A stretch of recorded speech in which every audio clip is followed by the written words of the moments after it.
বিসমিল্লাহির রহমানির রহিম। আসসালামু আলাইকুম এভরিওয়ান। তো বন্ধুরা, দেখতে পাচ্ছেন আমি আমগুলো সুন্দর করে ছিলে কেটে নিলাম। আমার এইগুলো দিয়ে হবে একটা সুন্দর কাশ্মীরি আচার। এখানে নিলাম চিনি, এখানে দারচিনি, এলাচি, শুকনো মরিচ, আদা, আর এখানে হচ্ছে একটু লবণ আর সিরকা। আমি সমস্ত উপকরণগুলো দিয়ে নিলাম।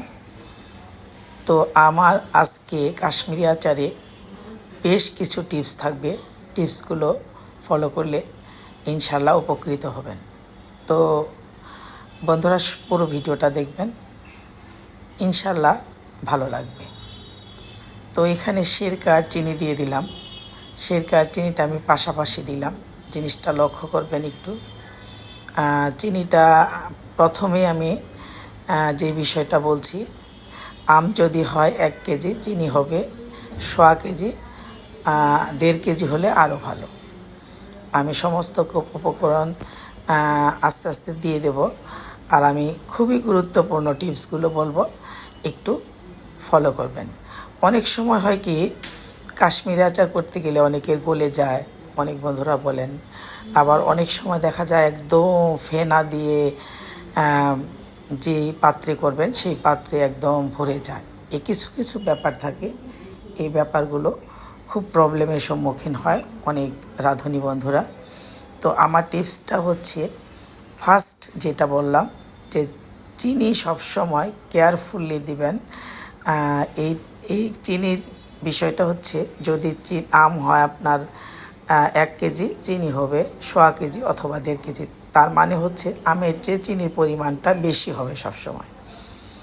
তো আরেকটা গুরুত্বপূর্ণ বিষয় হচ্ছে, চিনিটা কখনোই আপনার 2 ধাপ 3 ধাপে দিতে যাবেন না। যখন দেখতে পেলেন আমি আম আর চিনি একসাথে দিয়ে দিলাম, যতটুকু আম তার চেয়ে পরিমাণে চিনি বাড়িয়ে একসাথে দিয়ে দেবেন।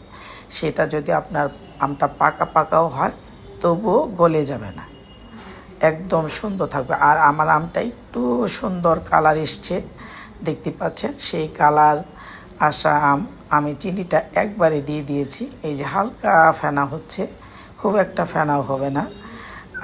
আর লবণটা পারলে শেষের দিকে দিয়ে দিবেন।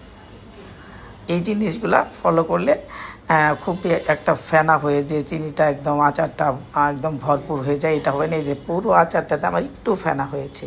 আর আমার আচারটা কিন্তু, আমটা কিন্তু বেশ একটা কাঁচা ছিল না, একটু পাকা পাকা ভাব ছিল।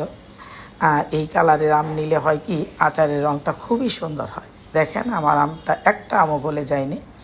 সুন্দরভাবে করলে ইনশাল্লাহ আশা রাখি আমার টিপসগুলো ফলো করলে ভালো হবে নিশ্চিত।